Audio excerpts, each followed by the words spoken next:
Selamat pagi, Bapak, Ibu, saudara sekalian yang kami kasih dalam Tuhan Yesus Kristus. Selamat berjumpa kembali dengan kami dari Restoration Christian Church di Los Angeles. Hari ini hari Minggu, tanggal 2 Maret tahun 2025. Saya Rili, Gembala Sidang. Dan hari ini kita akan membahas sebuah topik yang saya beri judul Hati yang Berubah. Yang akan kita ambil dari beberapa ayat nantinya dari Matius 6 ayat 21, Matius 13 ayat 15, dan Yesaya 36 ayat 26. Kita awali dengan doa. Tuhan Yesus berbicara kepada kami, urapi akan hamba-Mu sehingga dapat memberikan pengajaran tentang kebenaran firman-Mu ini sesuai dengan kebenaran itu sendiri. Terima kasih Bapa, bersyukur menyambut kebenaran firman-Mu dengan hati terbuka. Haleluya. Amin. Baik, Bapak Ibu Saudara, sekalian kita baca beberapa ayat ini terlebih dahulu dan kemudian saya akan ulang beberapa kali dalam berjalannya waktu ini dan kita akan mengerti pada akhirnya. Nah, saya mulai dengan Matius 6 ayat 21. Saya akan bacakan untuk kita sekalian. Karena di mana hartamu berada, di situ juga hatimu berada. Dia berbicara tentang pentingnya nilai yang kita berikan di dalam kehidupan ini. Harta yang mana? Nah, Matius 13 ayat 15. Sebab hati bangsa ini telah menebal dan telinganya berat mendengar dan mata mereka melekat tertutup. Matanya melekat tertutup. Yehezkiel 36 ayat 26.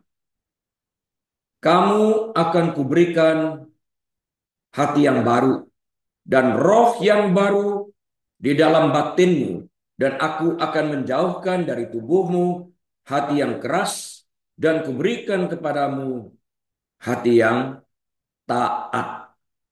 Taat. Nah, kita awali dengan sebuah ilustrasi terlebih dahulu yang didasarkan atas Matius 23 ayat 25 sampai 28. Nah, pernahkah engkau mendengar tentang seorang pria yang membawa mobil lamanya ke dealer dan meminta dealer tersebut menolong untuk menjualnya? Ketika dealer bertanya, berapa jarak tempuh mobil itu? Bapak ini menjawab, sudah 230 mil. Penjual itu berkata, mobil itu tidak pernah laku kecuali engkau mengembalikan jarak tempuhnya. Artinya sudah terlalu jauh jarak tempuhnya. 230.000 mil. Jadi Bapak itu pergi. Ketika penjual mobil itu tidak mendengar kabar apa-apa dari Bapak itu, selama beberapa minggu dia menelponnya. Saya pikir Bapak akan menjual mobil tua Bapak itu. Bapak itu menjawab, saya tidak perlu menjualnya lagi. Jawabnya, sekarang mobil itu baru menempuh jarak 77.000 mil. Mengapa saya harus menjualnya? Nah, kisah ini menggambarkan sebuah kebenaran rohani. Terlalu banyak orang saat ini yang hanya menipu diri mereka sendiri jika mereka mengira mereka menyenangkan Tuhan, jika mereka mengira mereka baik-baik saja, hanya dengan mengubah penampilan luar, perilaku eksternal mereka. Yang mereka butuhkan adalah hati yang baru, ya, hati yang taat. Itu tadi di dalam Yesaya 36 ayat 26 tadi. Mereka butuhkan itu. Kita sekalian butuhkan ini. Nah, mesin mobil lama itu masih rusak. Ringnya rusak, transmisinya sudah aus, rusak. Memutar kembali odometernya tidak mengubah keadaan yang ada. Mesin mobil tersebut tetap tua dan tetap dalam keadaan bermasalah. Nggak berubah. Sekalipun odometernya dimanipulasi. Dengan cara yang sama, orang-orang yang mencoba menyenangkan Tuhan dengan menjalani kehidupan yang baik tanpa terlebih dahulu percaya kepada Kristus adalah seperti orang-orang Farisi yang bersih di luar tetapi masih kotor di dalam. Yesus menegur mereka. Tertulis dalam Matius 23 ayat 25. Mereka mencoba merubah penampilan luar mereka. faktor eksternal mereka, berpakaian putih, berpakaian rapi, dan semuanya ini. Mereka menyusun kata-kata mereka, tapi tidak mengubah keadaan. Jika hati itu jahat, hati itu tetap dalam keadaan jahat. Jika hati itu kotor, pikiran itu kotor dan tetap akan kotor tanpa terjadi perubahan yang didasari atas kebenaran firman Tuhan yang mengorek dari dalam dan membuat perubahan. Perbuatan baik tidak dapat mengubah hatimu. Hanya iman pribadi kepada Kristus yang membawa pembersihan hatimu yang dimulai dari dalam keluar. Firman yang memandikan kita, menyucikan kita, menjernihkan kita. Nah, maka selanjutnya setelah ini terjadi, perbuatan baik kita yang merupakan byproduct akibat kepercayaan kepada Kristus ini akan menghasilkan buah yang manis. Maka perbuatan baik dan kehidupan yang benar tersebut akan menyenangkan Tuhan. And efeknya seperti itu. Dimulai daripada pertobatan. Karena sekarang pusat atau fokus berpindah dari dunia dan dosa kepada Kristus yang menebus manusia yang berdosa ini. Upah dosanya ditanggungkan kepada Kristus. Nah, Matius 6 ayat 21 yang telah kita baca bersama-sama tadi mengatakan, karena di mana hartamu berada, di situ juga hatimu berada. Dia berbicara tentang nilai yang kita tempatkan di dalam kehidupan kita ini. Tanpa kita sadari, kita bergerak sesuai dengan nilai itu. Ayat ini berbicara tentang hubungan antara apa yang kita nilai berharga dan di mana kasih sayang kita berada. Ayat ini menyoroti bahwa prioritas dan keinginan kita terungkap oleh apa yang kita investasikan seperti waktu kita, di mana yang paling banyak kita habiskan waktu kita ini. Di iPad, nonton yang nggak perlu, energi yang kita habiskan, dan sumber daya kita. Sumber daya seperti uang, kemana kita habiskan? Apa yang kita hasilkan di dalam hal ini? Nah, pada dasarnya apa yang paling kita nilai berharga akan mengendalikan hati kita. Kalau uang kita habiskan itu untuk sesuatu yang kita nilai penting. Ada orang menilai pakaian terlalu penting. Sehingga dia menghabiskan pakai uang pada membeli pakaian atau barang-barang branded lainnya. Itu nilai yang ditempatkan. Hatinya terlekat pada hal sesuatu yang seperti itu. Tanpa mengerti nilai sesungguhnya yang harus mereka tempatkan di dalam kehidupan ini. Konteksnya seperti apa? Ayat ini dari Matius 6 ayat 21 ini, di mana hartamu berada, di situ juga hatimu berada. Ayat ini adalah bagian dari khotbah Yesus di bukit dalam Matius 6 itu, di mana ia mengajarkan tentang kebenaran sejati, kebenaran yang absolut, dan pentingnya memiliki motif yang benar. Motif yang benar itu terdapat di dalam hati manusia itu. Motif ini berdasarkan nilai yang kita tempatkan, yang saya jelaskan tadi. Nah, ayat ini mengikuti ajaran Yesus tentang tidak menyimpan harta duniawi yang bersifat sementara dan rentan, tetapi menyimpan harta surgawi yang bersifat kekal. Ayat ini ada dalam bagian kitab suci yang berbicara tentang bagaimana kita seharusnya memandang harta benda yang akan kita tinggalkan saat kita membuskan napas kita yang terakhir.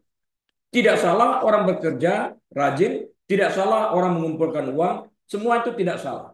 Tapi jika hati kita berbicara tentang harta, di mana hartamu berada, di situ hatimu berada. Jika hati kita itu berada dan terpaut pada harta benda tersebut, maka kita mengalahkan sesuatu seperti itu, maka fokus kita kepada sesuatu yang kekal, surga, terhilang. Artinya di sini terjadi pergeseran daripada nilai yang terdapat pada aslinya di dalam hati itu sendiri. Implikasinya seperti apa? Ayat ini mendorong refleksi diri untuk berlaku jujur terhadap diri kita sendiri dengan mengajukan pertanyaan berikut. Pertanyaan seperti apa? Nah, di mana kita sebenarnya menempatkan nilai tertinggi kita dalam kehidupan ini? Di mana? Apakah kita menempatkan penilaian tertinggi atau nilai tertinggi kita sementara hidup di dunia ini kepada nilai kehidupan kekal di surga yang tidak terlihat itu? Atau kita acuh tak acuh? Karena kita beranggapan nggak jelas kok tentang surga ataupun neraka itu. Yang jelas karena apa yang terlihat. Tapi justru di dalam hal ini Alkitab mengatakan justru yang tidak terlihat itu berada di dalam kekekalan yang nilainya tinggi. Asal kita menempatkan nilai yang tinggi itu pada posisi yang benar sesuai dengan apa yang dikatakan Alkitab. Yang lalu kita berbicara tentang pilot yang imannya kepada pesawat mesin tunggal yang sudah rusak. Dia menempatkan iman pada posisi yang salah. Dia menempatkan nilai kepercayaannya pada posisi yang salah. Nah, ayat ini dengan jelas memperingatkan kita untuk berhati-hati terhadap materialisme. Jika fokus kita adalah mengumpulkan kekayaan atau harta benda dan mengabaikan nilai-nilai kekekalan yang tidak terlihat, orang mengacuhkan nilai-nilai kekekalan tersebut. Orang menolak untuk membaca Alkitab. Orang menolak untuk menyembah Tuhan. Orang menolak untuk beribadah. Beribadah sekedar daftar absensi. Mendengarkan firman Tuhan sambil melakukan kegiatan yang lain. Ini terlihat dari hati itu sendiri. Orang mustahil. Ya, aku mendengarkan firman Tuhan. Nilai yang kau tempatkan itu benar pada firman Tuhan, maka kau akan mengosongkan waktumu, menghentikan kegiatan yang lain dan mendengarkan kepada kebenaran firman itu. Tapi jika engkau menempatkan nilai kepada sesuatu yang lain, maka terjadi pergeseran kepentingan. Maka engkau akan mengambil waktu seperlunya. Acuh nggak acuh. Yang aku pentingkan ini dulu, firman bisa aku dengarkan sambil melakukan kegiatan lain. Sambil bercakap-cakap, sambil ini dan itu. Orang yang sungguh-sungguh di dalam ini menempatkan nilai tertinggi tersebut akan berhenti melakukan kegiatan yang lain, membuat catatan, mempelajari, merenungkan, dan melihat bagaimana cara membuat perubahan tersebut. Ingat dulu kita belajar tentang observasi, interpretasi, dan aplikasi pada saat kita membaca Alkitab. Nah, jadi ayat ini dengan jelas memperingatkan kita untuk berhati-hati terhadap materialisme itu. Dengan demikian, ayat ini menekankan pentingnya nilai-nilai rohani.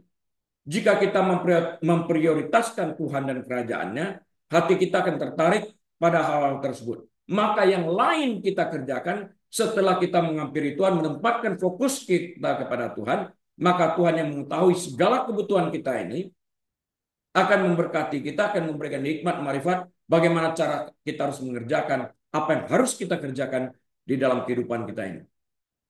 Dengan kata lain, Matius 6 ayat 21 mengingatkan kita bahwa hati kita secara alami mengikuti apa yang kita anggap paling berharga. Karena itu, kita perlu menjaga hati kita dengan segala kewaspadaan. Dikatakan menjaga dengan segala kewaspadaan. Karena dari situlah, artinya dari hati itu terpancar kehidupan seperti yang dikatakan Amsal 4 ayat yang ke-23. Nah, jika fokus kita bergeser dari cinta kasih kepada Tuhan kepada hal-hal lain, maka dosa tidak jauh dari kita. Waktu Tuhan berbicara dengan Kain sama, dosa sedang mengintipmu kembali kepada fokus hati yang benar. Kain mengabaikan ini. Nah, mari kita pelajari kasus Adam dan Hawa di Taman Eden tentang pergeseran hati ini. Pada saat Tuhan menciptakan mereka, mereka sama sekali tidak mengenal segala sesuatu yang berhubungan dengan kejahatan. Seperti pemberontakan. Mereka nggak tahu tentang ini. Yang mereka ketahui dan jalani dalam kehidupan keseharian mereka adalah ketaatan kepada Tuhan. Itu yang mereka ketahui. Tidak lebih daripada itu. Karena mereka mengasihi Tuhan dengan segenap hati mereka. Hanya itu yang mereka ketahui. Ketika cinta kasih mereka kepada Tuhan bergeser kepada sesuatu yang lain, maka pada waktu itu mereka tersungkur kepada kehendak sesuatu yang lain itu, dengan kata lain, Di mana hartamu berada, di situ juga hatimu berada. Cobalah periksa jika kita benar akan hal ini, apakah kita berusaha menutupi perasaan kita yang memberikan tuduhan bahwa kita belum melakukan yang terbaik ini. Atau kita mencoba memanipulasi diri kita sendiri. Sering dipraktekkan oleh orang Farisi. Kita tahu tentang pengajaran ini. Kalau buah yang menyebabkan dosa, buah yang di Taman Eden itu buah tentang pohon pengetahuan yang baik dan jahat. Kalau buah itu menyebabkan dosa, bukankah buah itu sudah ada sebelum manusia diciptakan? Dan bukankah mereka mengerti tentang larangan yang diberikan Tuhan untuk tidak memakannya? Dan bukankah mereka sudah sering melihat buah tersebut? Namun nanti mereka tidak tertarik pada buah tersebut, bukan? What change? Apa yang berubah pada hari itu? Kita tahu dari Alkitab bahwa Tuhan melihat hati. Dan kita juga tahu bahwa Tuhan menciptakan manusia dengan kebebasan berkehendak, free will. Nah, ini ditentukan oleh nilai itu tadi yang terdapat di dalam hati kita itu sendiri. Apakah terjadi pergeseran nilai yang sesungguhnya? Kebebasan berkehendak meliputi kebebasan memilih dan kebebasan memilih melibatkan kemampuan berpikir berdasarkan logika yang Tuhan berikan kepada manusia. Dan ini sudah barang tentu berdasarkan nilai-nilai yang kita tempatkan dalam membuat pilihan tersebut. Nggak ada orang yang membuat pilihan tanpa menempatkan nilai. Ini penting, ini baik, ini berguna, dan sebagainya. Dalam memilih, manusia dipengaruhi oleh nilai-nilai yang mereka tempatkan pada apa yang mereka pilih atau akan pilih. Matius 6 ayat 21 ini membahas berbagai aspek kehidupan yang benar, khususnya berfokus pada motivasi batin dan pengabdian sejati. Berikutnya adalah uraian penafsirannya. Ingat, hati itu kata Alkitab sangat jahat. Siapa yang dapat menebaknya? Sekalipun bibir tersenyum, hati itu merekamkan segala sesuatu. Yang dilupakan manusia itu adalah Tuhan melihat. Ini dia. Pada waktu konsekuensi terjadi, manusia mencoba berdialog dengan Tuhan. Lihat bukti dari Kain. Tuhan melihat hatinya, ingin memanipulasi Tuhan. Kok bisa? Dia tahu Tuhan itu Maha tahu, menyelidiki segala sesuatunya. Dia menggeser penilaian tentang cinta kasih itu kepada sesuatu yang lain. Dia bunuh adik. Nah, di mana hartamu berada? Di situ hatimu berada. Kita mulai. Kita dissect ya, kita bedah. Di mana hartamu berada? Ingat dulu perkataan ini. Di mana hartamu berada? Kita lihat yang terpenting di sana harta. Ini memegang kunci dari pengertian di mana hartamu berada. Harta ini kata kuncinya. Nah, harta dalam konteks ini mengacu pada apapun yang sangat dihargai seseorang itu.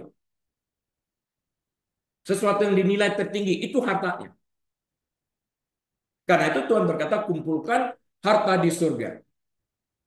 Sesuatu yang kau nilai mutlak berharga, tempatkan di sana. Yang mana itu yang paling tinggi? Keselamatan.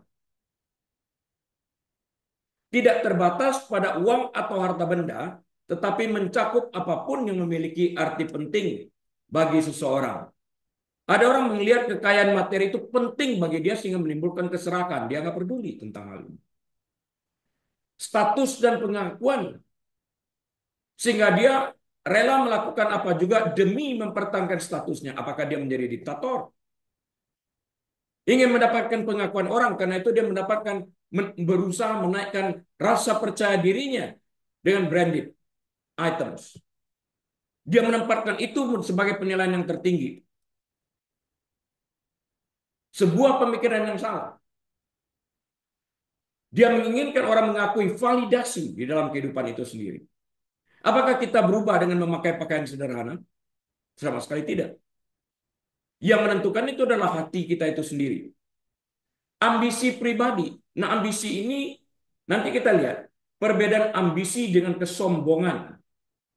Kejatuhan manusia, kesombongan, bukan ambisi. Relationships, hubungan. Bagaimana hubungan kita dengan Tuhan itu sendiri yang merefleksikan dengan sesama. Atau spiritual pursuit kita seperti apa. Pencarian spiritual kita itu seperti apa. Pengajaran kita akan hal-hal rohani itu seperti apa. Dalam arti, apakah mengejar hal-hal rohani memiliki nilai tertinggi dalam kehidupan kita sehingga kita mengejarnya. Dan di dalam mengejar kita ini, kita harus mengerti juga motivasi. Apakah kita mengejar hal-hal rohani seperti orang Farisi mengejar hal-hal rohani tersebut dengan motif hati yang berbeda. Mendapatkan pengakuan sebagai orang yang saleh dan sebagainya.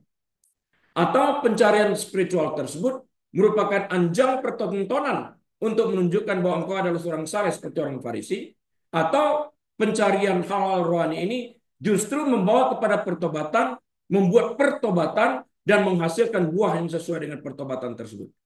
Timbulnya kelembutan. Yang mana?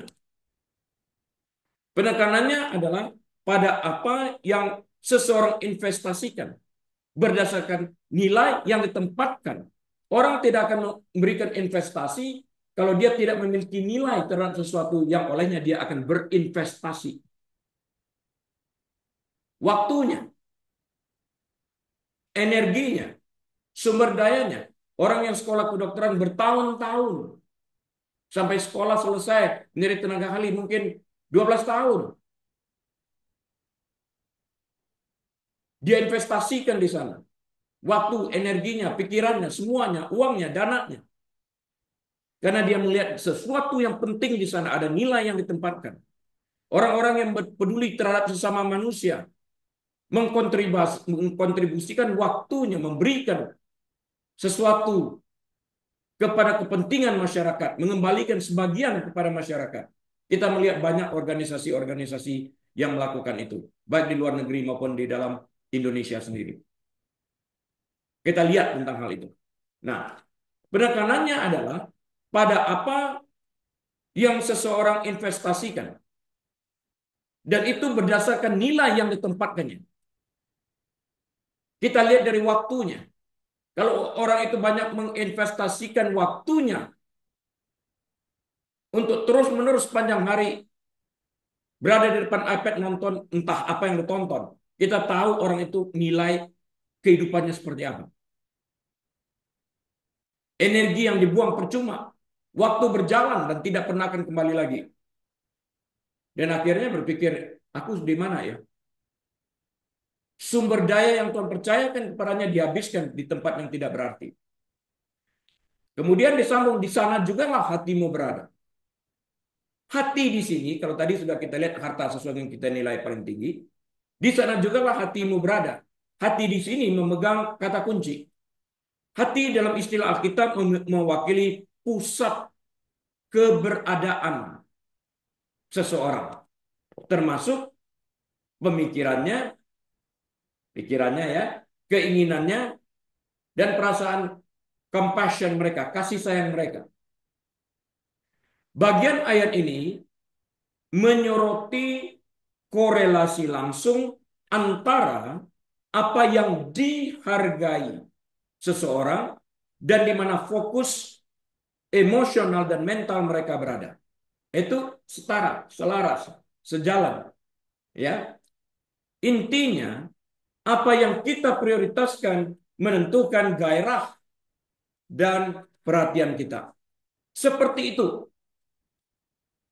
Jangan sampai pada usia lanjut kita menyesali dan tidak ada jalan kembali lagi. Karena kita menghabiskan waktu itu secara sia-sia.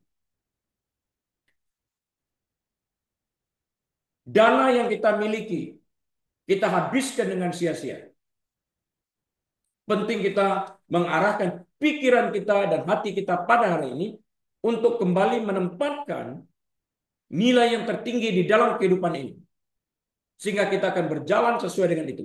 Jika kita telah memiliki nilai, otomatis kita memiliki sight, pandangan Nah, pandangan ini mengarah kemana? Mengarah kepada rencana, plan. Jika kita sudah memiliki plan ini, kita akan menghasilkan guideline-nya. Ada guidance-nya yang mengarahkan kita untuk mencapai segala sesuatu ini. Sudah barang tentu dimulai dengan nilai di dalam kehidupan itu sendiri. Cobalah perhatikan jika ada di antara kita menempatkan nilai yang salah 10 tahun, 15, 20 tahun yang lalu, perhatikan hari ini. Ada di mana? Apa yang tidak terjadi di dalam kehidupan kita ini? Jika kita menghargai uang, pikiran, dan tindakan kita akan condong ke arah memperoleh dan memelihara uang. Uang itu dipertuan. Jika kita menghargai Tuhan, pikiran dan tindakan kita akan condong ke arah Tuhan, yang lainnya akan datang. Key interpretation-nya adalah fokus pada motivasi internal. Selidiki hati kita. Yesus peduli dengan keberadaan hati yang terdalam. Bukan hanya tindakan lahiriah seperti yang ditontonkan oleh orang Farisi. Ia ingin orang-orang memeriksa motivasi mereka dan memastikan bahwa motivasi mereka selaras dengan kehendak Tuhan. Dia memberikan contoh ini tentang janda miskin yang memberi 2 peser itu. Dengan orang-orang Farisi. Yang kalau perlu mempertontonkan, mengibarkan uang tersebut. Mempertontonkan kesalehan mereka dengan mengatakan, kami berpuasa, kami memberi, dan sebagainya. Jadi motivasi, fokus pada motivasi internal kita, bukan eksternal. Prioritas dan nilai. Otomatis ini sejalan. Kita menempatkan nilai pada sesuatu, otomatis kita prioritaskan itu. Ayat ini mendorong refleksi diri terhadap prioritas seseorang. Karena dia menentukan nilai itu. Ayat ini mendorong kita untuk bertanya, apa yang benar-benar kita hargai di dalam kehidupan ini? Di mana aku menginvestasikan hidupku?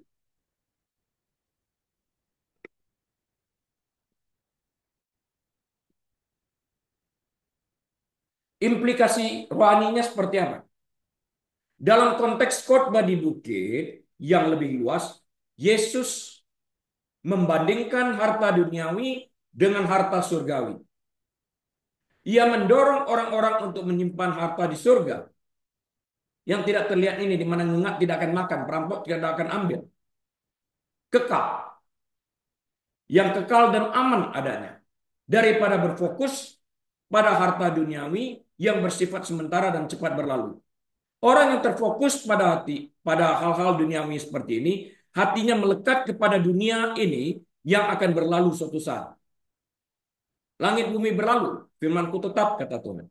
Keserakahan muncul, selfishness muncul, manipulasi muncul, ingin menjadi lebih dari orang lain, ingin menjadi lebih kaya, sudah kaya lebih lagi, dan itu disimpan bagi diri sendiri. Dan tidak peduli kepada lingkungan sekelilingnya. Ini nilai yang ditempatkan oleh orang-orang yang berfokus kepada material. Hati mereka kosong terhadap sesuatu yang bersifat rohani. Nah, aplikasi secara praktisnya bagaimana? Ayat ini memiliki implikasi praktis bagi cara kita mengelola keuangan kita, waktu kita, hubungan kita, dan segala sesuatu yang telah Tuhan percayakan kepada kita, pengetahuan kita, skill, dan sebagainya. Bagaimana cara kita mengelola semuanya ini? Adakah kita berbagi dengan mereka yang membutuhkan? Hal ini mendorong kita untuk memperhatikan di mana kita menaruh kasih sayang kita dan memastikan bahwa prioritas kita mencerminkan iman kita. Itu penting di dalam hal ini. Kita berbagi kembali kepada komunitas di mana kita berada. Arah hidup kita seperti apa? Di mana kita menghabiskan waktu dan uang kita adalah arah hidup kita. Perhatikanlah orang-orang yang bagaimana cara melemparkan uang lewat jendela ini. Gaya hidup mereka. Itu adalah arah hidup mereka. Perhatikan itu. Kalian akan sampai melihat pengetahuan seperti itu. Pada dasarnya, Matius 6 ayat 21 berfungsi sebagai pengingat yang kuat bahwa nilai-nilai kita membentuk kehidupan kita, membentuk karakter kita. Hal ini menantang maksud saya, hal ini menantang kita untuk memeriksa manusia batiniah kita, memeriksa hati kita, dan memastikan bahwa harta kita selaras dengan apa yang benar-benar penting, absolut, di tempatnya tertinggi. Sesuatu yang bersifat spiritual, rohani. Tuhan tidak dapat di nomor dua kan. Kemarin kita berbicara tentang apa? Mungkin saya dengan grup yang lain. Waktu Tuhan menciptakan pepohonan, dia berkata, hendaklah bumi menghasilkan. Nah, bumi ini menghasilkan pohon-pohon ini tertanam di tanah, berakar di tanah. Ada yang dalam, ada yang pendek akarnya. Sesuai dengan jenis pohon itu sendiri. Kalau akarnya dilepaskan dari tanah, dicabut, dia akan mati. Langit menghasilkan galaksi ini, bintang-bintang, bulan, matahari. Diam di tempat, dia nggak boleh turun ke bawah. Hendaklah air menghasilkan binatang-binatangnya. Ikan kalau keluar kemudian dikatakan, ayo merayap di sini, ayo panjat pohon, mati ikan. Nah, tentang manusia Tuhan berkata, baiklah kita menciptakan manusia yang segambar dengan kita sendiri. Kalau manusia ini dilepaskan dari sang pencipta, maka seperti ikan yang dikeluarkan dari air, atau seperti pohon yang dicabut dari tanah. Nggak ada tempat bertumpunya. Manusia itu akan mati dan kering. Nggak bisa terlepas dari Tuhan itu. Pada dasarnya, Matius 6 ayat 21 berfungsi sebagai pengingat yang kuat bahwa nilai-nilai kita membentuk kehidupan kita. Karakter kita, saya katakan tadi. Hal ini menantang kita untuk memeriksa kembali hati kita dan memastikan bahwa harta kita selaras dengan apa yang benar-benar penting ini tadi. Tidak terpisah dari Tuhan. Pada saat hati kita berubah, terjadi pergeseran di mana kita akan meninggalkan kasih mula-mula. Artinya kita secara sadar memilih untuk meninggalkan kasih awal yang kita miliki kepada Tuhan ini. Kasih itu sendiri tidak hilang, tapi kita memilih untuk meninggalkannya. Ya, dalam kesadaran penuh kita meninggalkan itu. Seperti tertulis dalam Matius 13 ayat 15. Sebab hati bangsa ini telah menebal, ada kalusnya. Dan telinga mereka berat mendengar, tertutup pilihan. Dan matanya melekat tertutup. Nggak mau dibuka. Seperti ada lemnya. Nggak peduli. Matius 13 ayat 15 ini adalah ayat yang sangat-sangat penting yang dikutip Yesus dari Nabi Yesaya di kitab Perjanjian Lama. Untuk dapat memahami penafsirannya, mengerti intinya, penting untuk mempertimbangkan konteks di mana Yesus berbicara kepada banyak orang dan murid-muridnya tentang hal ini. Dan ia menjelaskan mengapa ia menggunakan perumpamaan. Yesus mengutip Yesaya 6 ayat 9 dan 10 untuk menjelaskan mengapa banyak orang tidak memahami pesannya. Pada dasarnya ia mengatakan bahwa orang-orang telah mengeraskan hati mereka. Mereka memilih free will mereka untuk mengeraskan hati mereka. Persis seperti Firaun. Persis seperti orang-orang Farisi yang siap melempar Yesus dengan batu. Menutup mata mereka terhadap kebenaran yang mereka lihat. Dan menumpulkan telinga mereka untuk mendengarkan kebenaran. Sehingga mereka tidak akan melihat, mendengar, atau mengerti. Hati mereka menebal. Sehingga mereka, mata melihat, tidak melihat, telinga mendengar, tapi tidak mendengar. Karena ini. Selanjutnya mari kita bedah ayat ini agar kita dapat mengerti dengan baik dan benar. hati yang telah menebal. Tadi kan dikatakan dalam Matius 13 ayat 15 itu, hati yang menebal, artinya hati yang keras. Ayat ini menyoroti gagasan tentang penolakan rohani, dikeraskannya hatinya. Firaun mengeraskan hatinya untuk mengikuti pesan Tuhan melalui Musa. Ayat ini menunjukkan bahwa orang-orang ini bukannya tidak dapat mengerti, mereka tidak mau dan mereka menolak untuk mengerti.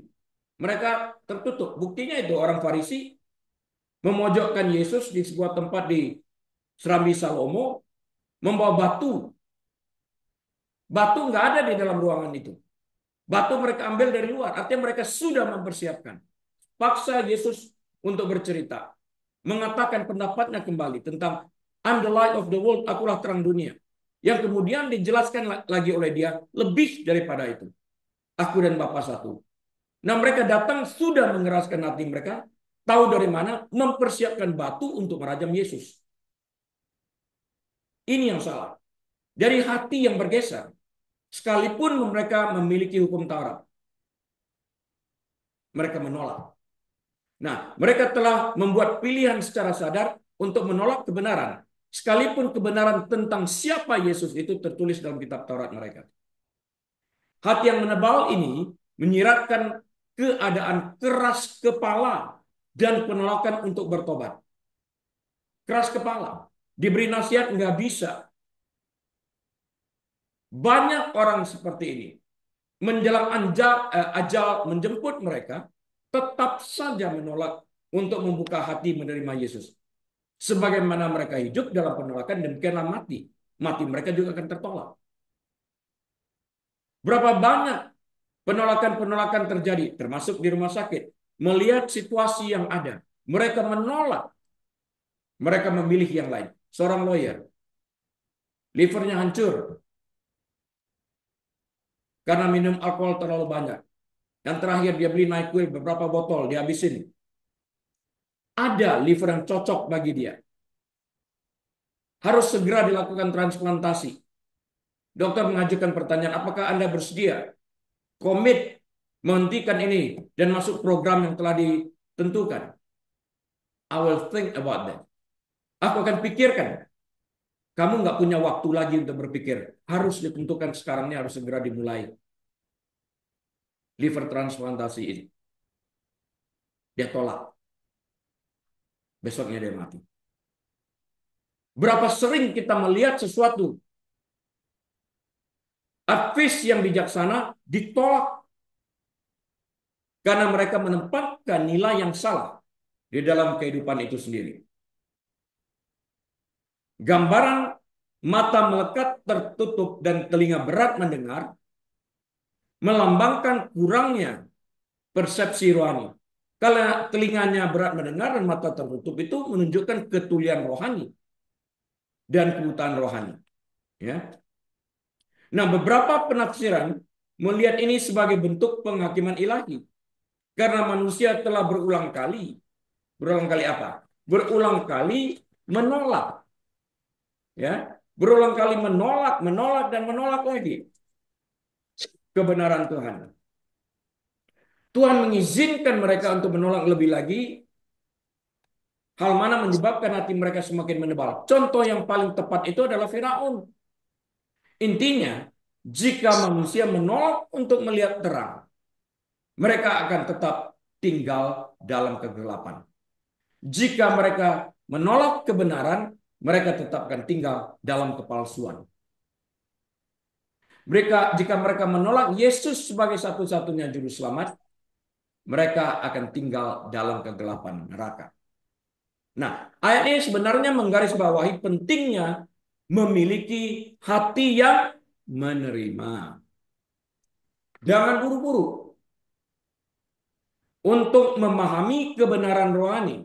Seseorang harus bersedia membuka pikiran dan hatinya terhadap pesan Tuhan.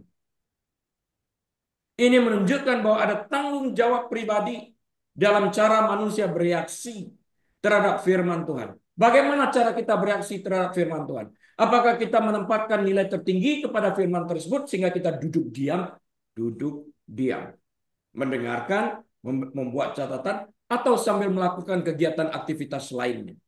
Tuhan mengerti. Kita dengarkan firman Tuhan kebaktian melalui Zoom, sembari masak, sembari lakukan sesuatu yang lain. Disrespectful. Yesus menggunakan ayat ini juga untuk menunjukkan bahwa ia sedang menggenapi nubuat-nubuat perjanjian lama. Intinya, Matius 13 ayat 15 menggambarkan keadaan apatis dan penolakan rohani yang mencegah manusia memahami dan menerima kebenaran Tuhan.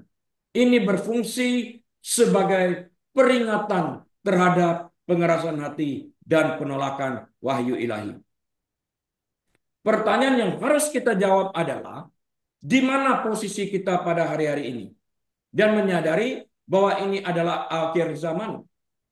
Masihkah kita mengeraskan hati kita untuk bertobat dan menolak kebenaran firman Tuhan demi untuk menyenangkan hati kita, menyenangkan daging kita sebenarnya? Sekarang, mari kita lihat apa yang terjadi jika terjadi pergeseran hati dari cinta kepada Tuhan menjadi cinta kepada sesuatu yang lain. Untuk itu mari kita pelajari Matius 15 ayat 8-9 yang mengatakan, bangsa ini memuliakan aku dengan bibirnya. Bibir doang, padahal hatinya jauh daripadaku. Percuma atau sia-sia mereka beribadah kepadaku, sedangkan ajaran yang mereka ajarkan ialah perintah manusia. Nah, Matius 15 ayat 8 ini sekali lagi berkata, bangsa ini memuliakan aku dengan bibirnya, padahal hatinya jauh daripadaku. Ya, bibir dan hati. Kita perhatikan di sini. Ayat ini berarti bahwa kita bisa menyembah Tuhan dengan bibir kita saja, tetapi hati kita menjauh dari Tuhan itu sendiri. Artinya tidak bersamanya. Bisa juga berarti bahwa kita bisa beribadah dengan sia-sia. Percuma, sia-sia. Dalam ayat ini, Yesus mengkritik para pemimpin agama Yahudi yang mengaku mengasihi, mencintai, dan menyembah Tuhan. Tetapi hati mereka tidak bersama Tuhan itu. Yesus menggunakan kata-kata yang disampaikan Yesaya dalam Yesaya 29 ayat 13 yang merupakan perkataan Tuhan sendiri yang disampaikan melalui hambanya Yesaya tentang orang-orang Israel zaman itu. Orang-orang Israel pada zaman itu berubah setia. Hati mereka telah bergeser dari cinta Tuhan menjadi cinta sesuatu yang lain. Sehingga sekalipun hati mereka masih beribadah, ibadah mereka sia-sia. Karena ibadah tersebut tidak berasal dari hati yang mengasihi Tuhan. Tuhan di nomor 2 kan. Nah, ayat ini dapat diartikan sebagai peringatan terhadap pujian penyembahan yang kosong dan tidak berarti sama sekali, sia-sia. Bisa juga diartikan sebagai panggilan untuk setia di hadapan Tuhan, bertobat. Matius 15 ayat 8, sekali lagi, memberikan gambaran tentang kemunafikan. Kata yang diterjemahkan sebagai munafik berasal dari istilah Yunani yang berarti orang yang memakai topeng. Munafik artinya orang yang mengenakan topeng. Siapa manusia di balik topeng itu? Itu pertanyaannya. Seorang munafik mengaku memiliki kepercayaan dan pendapat yang sesungguhnya tidak mereka pegang. Lain di bibir, lain di hati. Lain di mulut, lain di hati. Itu dia. Yesus telah menyebut orang-orang Farisi ini sebagai orang munafik di hadapan mereka. Right to their faces. Dia katakannya. You are hypocrite. Langsung dikatakan oleh Yesus kepada mereka.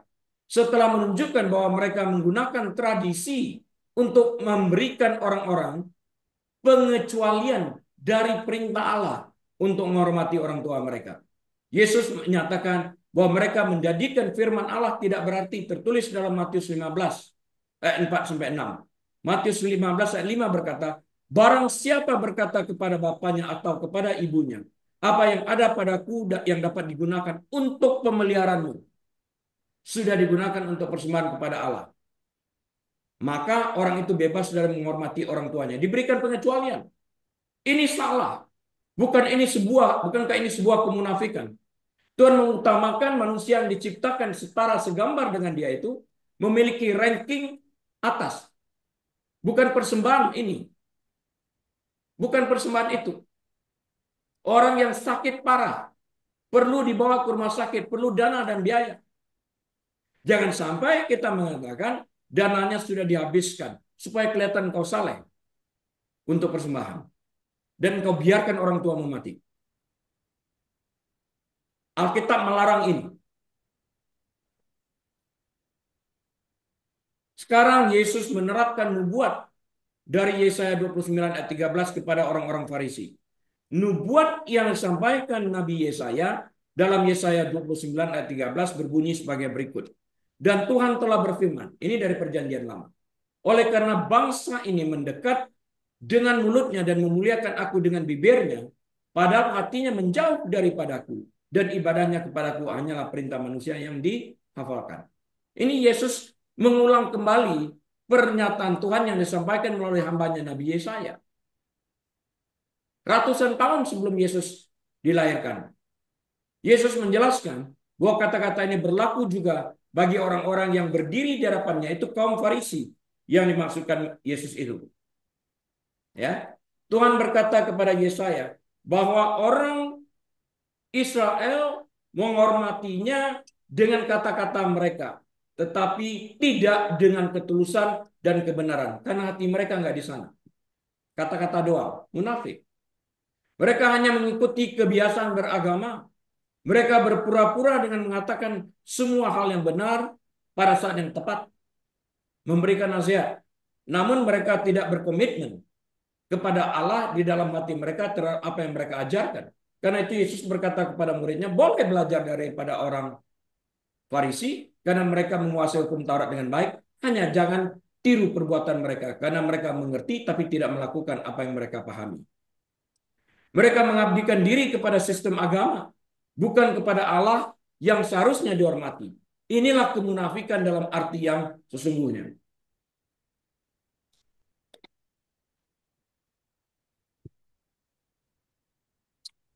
Yesaya 29 ayat 13 adalah ayat yang kuat dan serius yang membahas masalah penyembahan yang munafik. Berikut adalah uraian dan interpretasinya ya. Makna inti dari Yesaya 29 ayat 13 itu apa? Ayat ini menyingkapkan kesenjangan antara praktek keagamaan lahiriah dan kondisi hati batiniah manusia itu. Ayat ini menyoroti bahwa Allah tidak puas dengan sekedar basa-basi doang. Ia menginginkan pengabdian sejati yang datang dari hati. Cintai dan kasihlah Tuhan dengan segenap hatimu, dengan segenap kekuatanmu, dengan segenap kemampuanmu. Hati.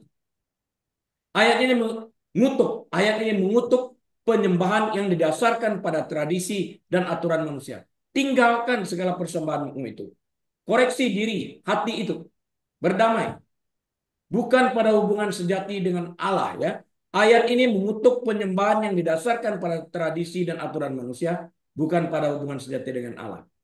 Hei, hati kamu nggak benar kepada Allah. Bukan tradisi itu. Bukan hanya engkau ke gereja lantas engkau menjadi otomatis benar di hadapan Allah. Hubungan ini yang harus diperbaiki. Proses yang salah menghasilkan sesuatu yang salah. Jika produknya salah, prosesnya diperbaiki. Sekarang kita lihat. Kita bedah lebih lanjut ya. Dari Yesaya 29:13 ini. Sekali lagi, saya ingatkan ini bunyinya seperti ini. Oleh karena bangsa ini datang mendekat, ini corporate, dia berbicara tentang seluruh bangsa Israel. Mendekat dengan mulutnya dan memuliakan aku dengan bibirnya. Padahal hatinya menjauh daripadaku dan ibadahnya kepadaku hanyalah perintah manusia yang dihafalkan. Ayat ini menekankan masalah penyembahan yang dangkal. Orang mungkin terlibat dalam ritual keagamaan dan mengucapkan kata-kata salah yang dihafalkan. Ayat-ayat firman yang dihafalkan. Tetapi manusia batinnya mereka terpisah dari Allah. Manusia batin yang mereka terpisah dari ayat-ayat yang mereka hafalkan. Hati dalam istilah Alkitab melambangkan pusat keberadaan seseorang. Di mana hatimu berada, di sana hartamu berada. Di mana hartamu berada, di situ hatimu berada. Termasuk pikiran, emosi, dan keinginannya. Penekanan pada ketulusan batin, manusia batiniannya. Nah, bagian ini menggarisbawahi pentingnya hati yang tulus dalam penyembahan. Tuhan melihat melampaui penampilan luar dan melihat niat hati yang sebenarnya. Nah, kritik terhadap legalisme terjadi di sini. Memberi peringatan terhadap bahaya kepatuhan yang kaku terhadap aturan dan tradisi agama. Terutama ketika aturan dan tradisi tersebut mengabaikan nilai-nilai cinta kasih dan keadilan. Yesus mengkritik ini, legalisme. Mengapa engkau sembuhkan orang pada hari Sabtu? Mengapa kau celikkan mata orang buta pada hari Sabat? Mengapa orang lumpuh kau sembuhkan pada hari Sabat? Masih ada hari yang lain. Legalisme. Mengabaikan nilai-nilai cinta kasih ini. Menilaikan nilai-nilai kemanusiaan ini. Dan keadilan. Padahal mereka melakukan hal yang sama. Orang lain nggak boleh, mereka boleh. Kalau hari ke-8 jatuhnya pada hari yang Sabat, untuk tidak melanggar peraturan Musa, maka anak tetap disunat pada hari Sabat. Ini kan tidak benar. Kalau hewan mereka jatuh ke paret pada hari Sabat, tetap diselamatkan. Yesus menyembuhkan orang buta, nggak boleh. Yesus menyembuhkan orang lumpuh, nggak boleh. Munafik. Legalisme banget. Ibadah sejatinya seperti apa? Ibadah sejati selalu melibatkan hubungan dekat dengan Tuhan yang mempengaruhi cara hidup seseorang. Hatinya yang melekat kepada Tuhan menghasilkan ibadah sejati. Pada hakikatnya Yesaya 29:13 ini adalah pengingat abadi bahwa iman yang sejati bukanlah tentang ritual kosong atau pertunjukan lahiriah eksternal, tetapi tentang hubungan yang dalam dan tulus dengan Tuhan yang mengubah hati dan membimbing tindakan seseorang. Ibadahnya kepadaku hanyalah perintah manusia yang dihafalkan. Itu tadi kan? Nah, hal ini menunjukkan bahwa penghormatan mereka kepada Tuhan didasarkan pada aturan tradisi buatan manusia. Makan cuci tangan dulu yuk. Hatinya nggak bersih, dikritik oleh Tuhan Yesus. Mereka marah. Kenapa murid-muridmu mengambil buah begitu saja dan memakannya? Melanggar tradisi dengan tidak membasuh tangan. Hati kamu aja kamu nggak basuh berbicara tentang ekstern. Yang menjijikkan itu bukan apa yang keluar, apa yang masuk. Maaf, yang menjijikkan itu apa yang masuk, bukan apa yang keluar. Seperti itu. Nanti correct me if I'm wrong. Bukan pada pemahaman, sekali lagi, hal ini menunjukkan bahwa praktek keagamaan mereka didorong oleh tekanan dan kesesuaian eksternal, bukan oleh keyakinan eksternal. Ini menunjukkan kesia-siaan ibadah yang didasarkan pada tradisi manusia daripada prinsip ilahi. Saya perbaiki perkataan saya tadi ya, sekarang saya ingat. Yesus mengatakan seperti ini. Apa yang masuk ke dalam manusia itu yang menentukan. Apakah yang masuk itu sesuatu yang telah kita saring, baik buruknya, bersih kotornya? Itu yang akan menentukan perjalanan keluar itu sendiri nanti. Dengan mengutamakan penafsiran dan pengaturan mereka sendiri, orang-orang Farisi telah mendistorsi makna sebenarnya dari perintah-perintah Tuhan. Hal ini menunjukkan bahwa ketika peraturan manusia ditempatkan di atas peraturan Tuhan, ibadah dan penyembahan menjadi kosong dan tidak berarti. Peraturan Tuhan harus di atas, perintah Tuhan harus di atas. Relevansinya seperti apa? Ayat ini berfungsi sebagai peringatan abadi terhadap bahaya kemunafikan agama. Ayat ini mengingatkan kita bahwa penyembahan sejati harus tulus dan sepenuh hati. Ayat ini mendorong kita untuk memeriksa motif kita sendiri dan memastikan bahwa praktek keagamaan kita selaras dengan keyakinan manusia batiniah kita. Ayat ini juga sangat penting karena Yesus Kristus sendiri mengutipnya dalam Matius 15 ketika ia menegur orang-orang Farisi dan kemunafikan mereka. Intinya, Yesaya 29:13 ini menyerukan iman sejati dan hubungan yang sejati dengan Tuhan. Bukan ritual kosong dan pertunjukan kesalehan lahiriah. Mari kita telusuri lebih lanjut satu ayat ini dalam Yesaya 29:13. Oleh karena bangsa ini datang mendekat dengan mulutnya dan memuliakan aku dengan bibirnya, padahal hati yang menjauh daripadaku dan ibadahnya kepadaku hanyalah perintah manusia yang dihafalkan. Ayat ini, Bapak Ibu Saudara sekalian, menyoroti masalah pelayanan yang hanya berkisar di bibir saja. Orang-orang Farisi memberikan ungkapan pengabdian secara lisan, tetapi batin mereka, hati mereka benar-benar tidak benar-benar selaras dengan kehendak Tuhan. Ayat ini menekankan bahwa penyembahan sejati melibatkan lebih dari sekadar tindakan lahiriah, eksternal kita. Hal itu membutuhkan hubungan yang tulus dan sepenuh hati dengan Tuhan.